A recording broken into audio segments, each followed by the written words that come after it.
Hello, Vlad with you and a new author's story from my channel Amazing Stories. The plane was landing, and Vadim looked at the approaching lights of the night city with undisguised admiration. He was always fascinated by this view. Private flights had become habitual, but he could never get used to the beauty from a bird's-eye view. The business trip ended earlier than he expected, but Vadim decided not to tell his wife about it. "I'll surprise Anyuta. I just need to stop by for flowers," he thought, getting off the plane. He adored his wife. "Vadik, you'll spoil me so much," she laughed when her husband gave her another bouquet, jewelry or a trip for two to somewhere warm. "Have time to enjoy it," he winked. "And when you give birth to a girl, I'll spoil her." "Ugh, what business are you?" She was offended by Shania. "But couldn't it have been for both of us?" "Yes, you can. Don't pout," her husband hugged her. "The main thing is to give birth." But they didn't have children yet. Anya was recovering from an illness. Last winter she had a severe case of flu, which caused complications with her heart and kidneys. Her body had been fighting the inflammation for a long time, and doctors strongly recommended postponing attempts to get pregnant until she had fully recovered. Vadim remembered that time as a bad dream. His wife looked like a living corpse. She ate almost nothing and was so weak that he had to feed her with a spoon and carry her to the toilet in his arms. He spent every night with her, sitting in a chair, periodically falling asleep and waking up from every rustle, or, conversely, from a long silence, to check if she was breathing. Vadim had never been a believer, but every night he mentally asked the devil not to take Anya away from him. "Make her get better, and I promise to give her everything I have. Health, strength, money, everything for her recovery." He bought the healthiest products and the most expensive medicines. He washed and changed her himself, not trusting any nurses.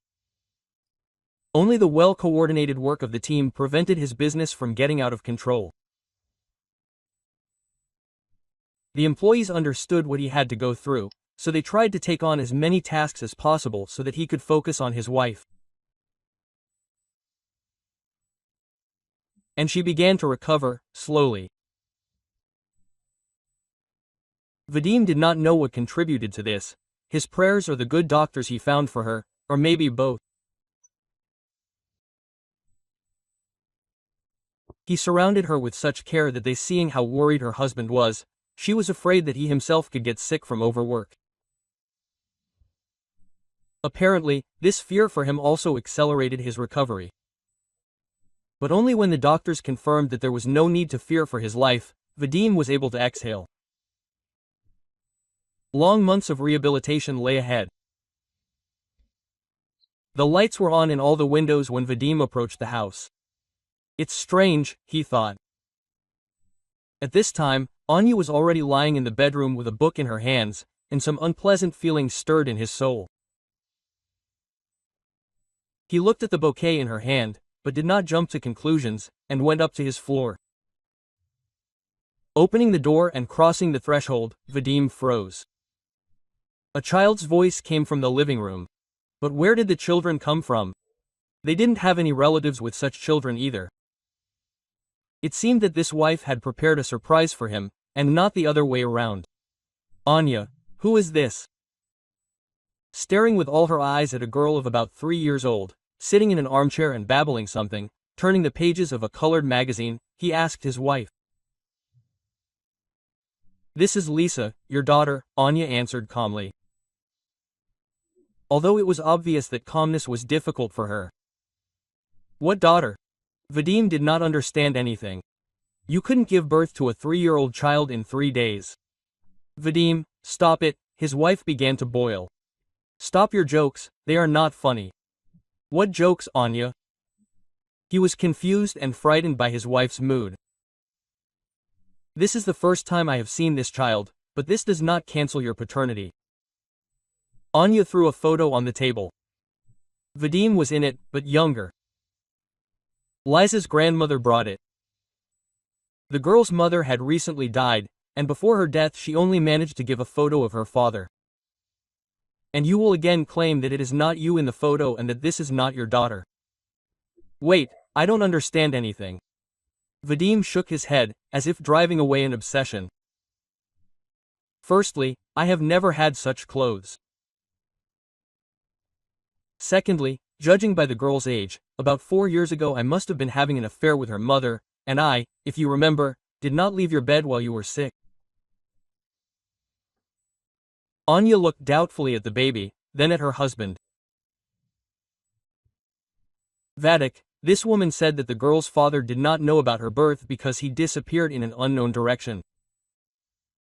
I don't know what to think. Maybe you lived a double life on these business trips? His wife's voice trembled. No one would call a man a father without any evidence and force someone else's child on him. Why did she even bring her here? And where is she, by the way? Vadim looked around the room. This woman left her number and said that the girl had some rare genetic disease, she needed an operation, but the grandmother had neither the money nor the strength. In addition, they needed a donor, either for a bone marrow transplant or stem cells. I didn't quite get it. Give me the number. Vadim decided to sort out this strange story. After talking briefly on the phone with the elderly woman, he plopped down tiredly in a chair. Lisa, sitting in the next chair, was looking at him with wide eyes, not letting go of the magazine. Well, everything will be cleared up tomorrow, but today we need to have dinner and sleep. Well, I can't throw you out on the street, he sighed, turning to the girl. She smiled. Anya looked from the side at her husband and the little girl, and her heart pricked when she smiled. The smile was the same as Vadim's. Anya always trusted her husband, but this smile made her doubt him again. And what did Liza's grandmother tell you? She asked in an icy voice. Tomorrow I'll meet with her and find out everything. Vadim got up, quote.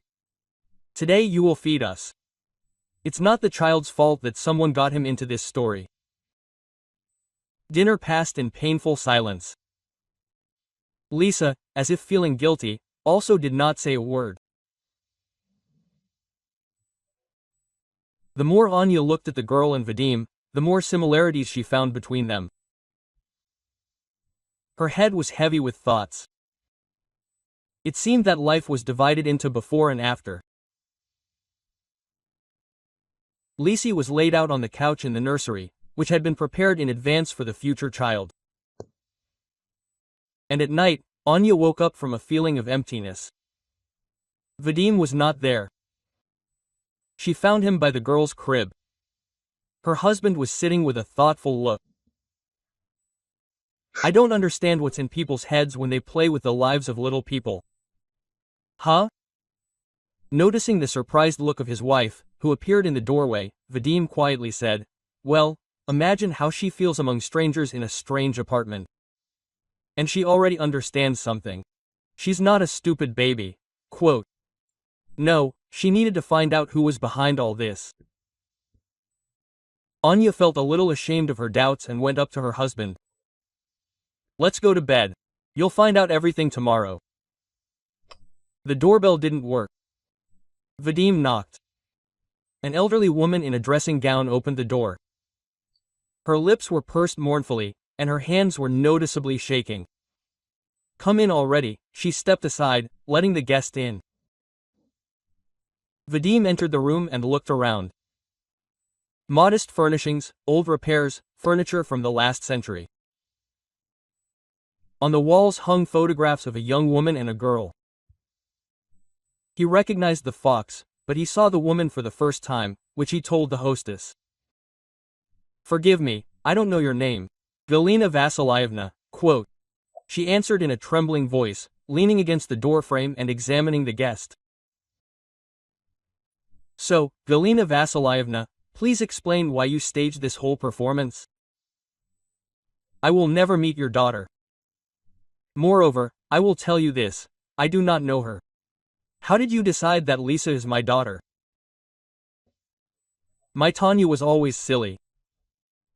The woman spoke as if she had not heard the question. She left home when she blurted out 18. She got a job as a maid. She said she made a good living.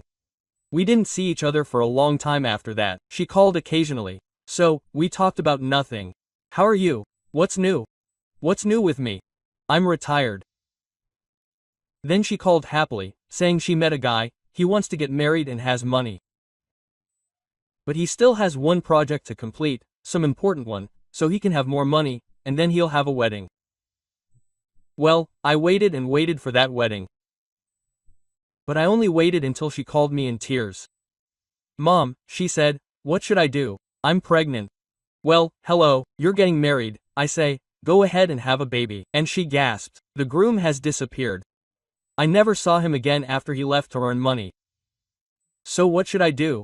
I had to give birth. I never visited her until the very end. She always came to me. She would bring Lizochka and whistle to work. But then she was gone for a long time, she didn't come home from work. I called myself, and there was a strange voice, he said, she was hit by a car. Her condition was serious. Well, I collected the fox, and took her to the hospital. I barely made it. She was lying there all blue, as if all the blood had been sucked out of her, her eyes were closed. But she heard me coming. She opened her eyes, wheezed something, tried to point somewhere with her hand. And then I heard. She said, the fox's father is in the bag, she said, and breathed her last. At first I thought, I went crazy. Well, how can he be in the bag? But it turned out, she was carrying his photo. She died of blood loss. The doctor said, some kind of tricky disease, when the blood cannot stop. Well, who knew, huh? But it can't be me in the photo. Even if the driver is shocked. This story. The origin of the photo remained a mystery to him. And who then? Galina Vasilyevna frowned. Or me? Tanya said it straight out. Liza's father is on the card. And how did you find me? Vadim still didn't understand. Good people advised me to hire a detective. How much money I had saved up, I gave him everything. Well, and your card. I don't know how he found you. With what dogs, but a few days later he brought your address. I wouldn't have started looking for you if it weren't for the trouble with Lizochka. Her maternal illness manifested itself early. They examined the girl thoroughly and said, a transplant is needed. And what transplant? I don't remember. Bushes, or what? In general, only someone from close relatives can become a donor. And I'm coming. She's old already, and she's got a lot of illnesses. But the father, they said it was just right. A stem cell transplant, perhaps? Vadim guessed. Oh, right, their own. The woman nodded. That's why I came to you, not wanting to let my child perish. How can you not understand? I don't know your daughter, or rather, I didn't know her. Vadik grabbed his head. Let's do a DNA test to make sure. Do whatever you want, just save the little fox, the grandmother pleaded, tears glistening in her eyes. Okay, I'll find a lab today and take the child there. Vadim made a decision and, saying goodbye to the owner, returned home, taking with him a photo of Lisa and her mother. Everyone was waiting for the results with bated breath. Unfolding the sheet with the conclusion, Vadim frowned and looked at the nurse who gave the results. And what does that mean? He asked, feeling his hands grow cold. It means you are not the girl's father, she answered calmly. But there is a genetic connection between you. According to the data, you could be her uncle. Quote, Uncle? He asked again, not believing his ears. Yes, you and her father have the same genetic markers, and most likely, you and he are brothers. What brothers? I don't have brothers. I'm an only child. The further this story went, the more confused Vadim became. Well, apparently there are some. The nurse shrugged and disappeared into the lab. He called Galina Vasilyevna and asked for the detective's phone number. An hour later, a man approached the table in the cafe where he was sitting. Vadim, he nodded and invited him to sit down next to him. Alexei, the detective introduced himself. Vadim, there was a mistake. I was going to call myself, but you were faster. The thing is, I found you on the internet completely by accident. I just came across an article with your photo related to business. But before that, I asked a friend who was an investigator to check the photo using a facial recognition program. Well, he checked it in his database. And yesterday he called me and said that the photo was of a wordmonger named Vasya Tornado. He was released the other day after serving almost 4 years. Do you know anything else about him? Vadim felt his heart beat faster. Only that he grew up in an orphanage until he was 11, then ran away, started stealing, periodically ended up in the police, but he got so good at it that they had a hard time putting him down. His last stint was for trying to steal a rich house, but he didn't know that the owners had brought their son and wife to Berman that day and then flew off to the sea. That dog is well trained, she lets you in the house, but doesn't let you out. In fact, that's where they caught him with all the loot. And why Vasya Tornado? Curiosity got the better of him, and Vadim asked the question. That's what they called him at the department. He's like a tornado, he can clean out almost an entire apartment in a flash. Does he have a nose for something? Something like respect flashed in the detective's voice. How can he be found? The detective handed him a piece of paper with an address. They said goodbye, and Vadik was about to go there, but changed his mind. Mom, are you home? He called his mother, who lived on the other side of town. I'll be there soon, I have something to do. Olga Lvovna expected anything, but not the question her son had come with. Mom, I had a brother. He asked her his question from the doorway. The woman was confused, then turned pale, her lips trembled. Vadik, where are you from? Answer, yes or no. He looked so serious that my mother did not lie. Forgive me, Vadish, I never told you this. Mom immediately somehow wilted. I had 2 of you, twins, but the second one was really weak. And I was young, stupid, without a mushy. Your father abandoned me when he found out that there would not be 2. So how was I supposed to live? I ate the last horseradish without salt myself. So I decided to leave one. After all, our state is kind, he will grow up, he will educate himself. But I dreamed of him every night. I did not wipe it off. And 11 years later, as soon as I got back on my feet, I rushed to the orphanage, but he was not there. Some said that they adopted him, some that ran away. That's how it was. I have been living with this stone on my heart for 35 years now. Quote. It seems to me that I have found it, Vadim said thoughtfully, digesting what he had heard. Olga Lvovna gasped and sank down on a chair. Quote. But where is it? She exclaimed. Vasenka became a thief, Vadim grinned. He was only recently released.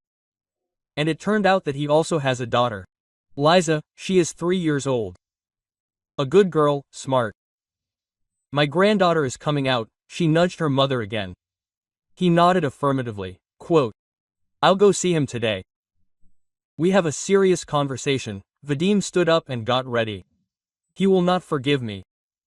Olga Lvovna again wilted, wiping away her tears. Life is long, anything can happen, her son said vaguely and left the apartment, leaving her in thought.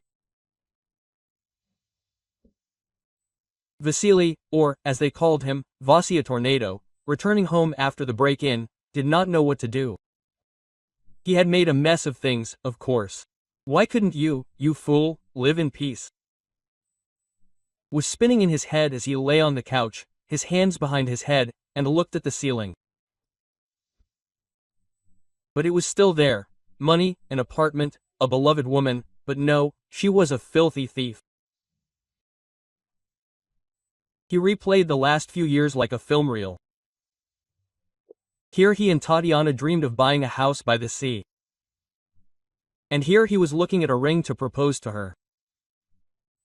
And here an old buddy calls him with a tip about a rich house. Yes, a tornado, the house is clean.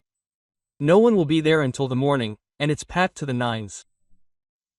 You and your babe will have enough for the rest of your life. Well, and I'll get a percentage for the call. Well, I swore I'd quit. Freyr's greed ruined him. I couldn't tell Tanya. Darling, do you know that your fiancé is Varyuk? Vasya talked to himself. Now I'll rob the house and we will live happily ever after.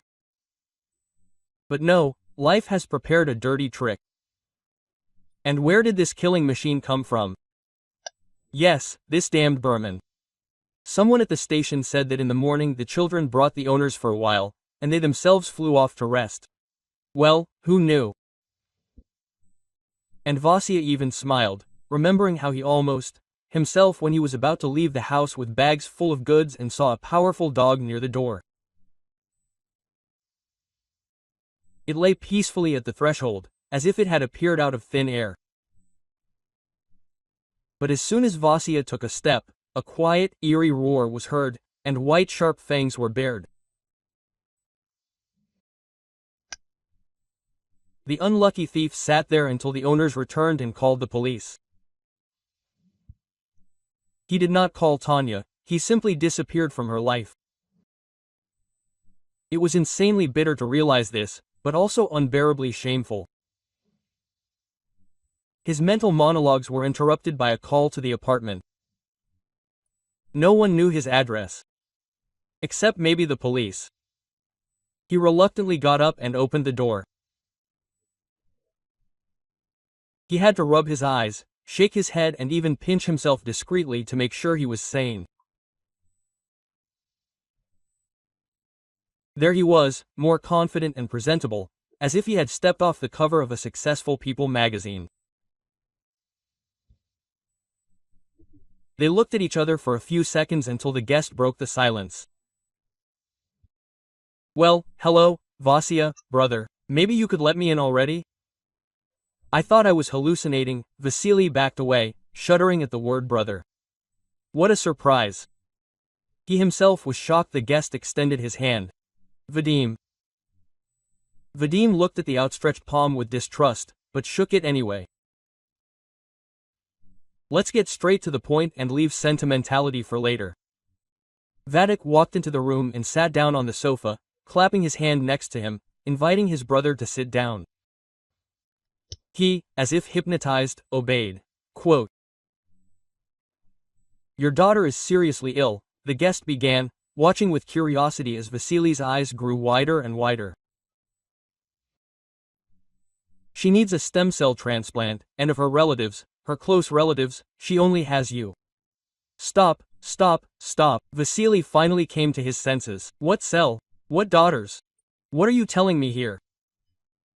Vadik sighed, pulled a photo of Tanya and her daughter out of his pocket and handed it to Vasya.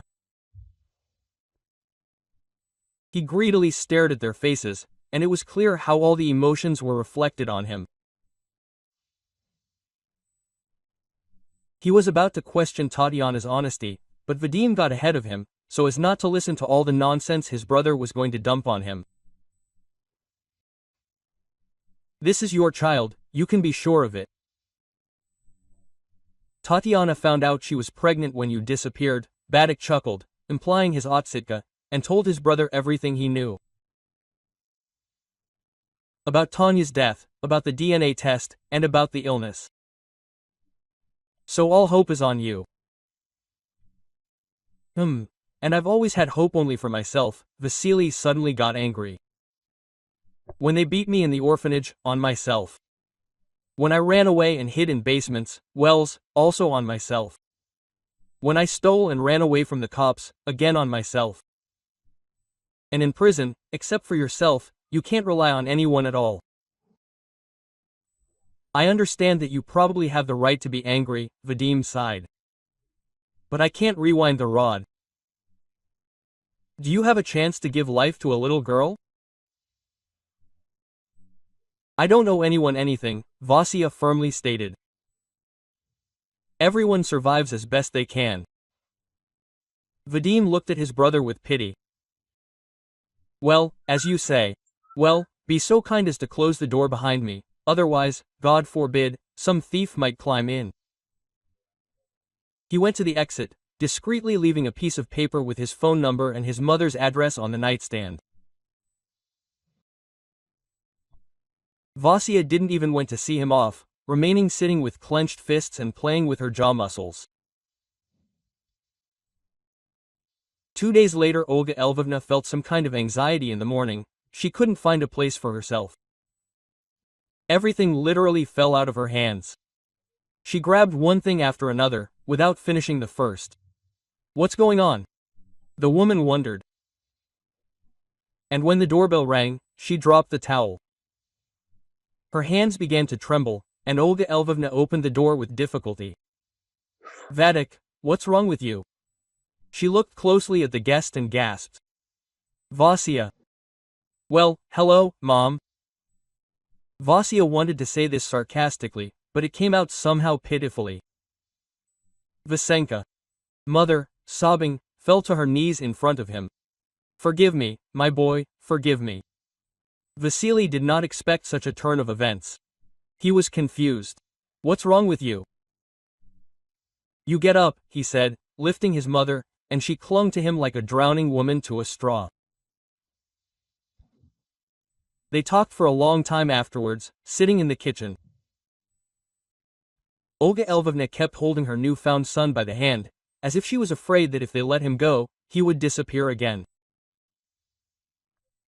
The tears never stopped, and sometimes even glinted in the corners of Vasya's eyes. Little Liza was under Anyuta's supervision all this time. Vadim was away on business. Although the team worked harmoniously, he tried not to abuse it. For this he was loved and respected in the team. What happened? Vadim ran out of the bedroom at the scream. In the living room he saw Liza, who was sitting on the couch, pale as a sheet.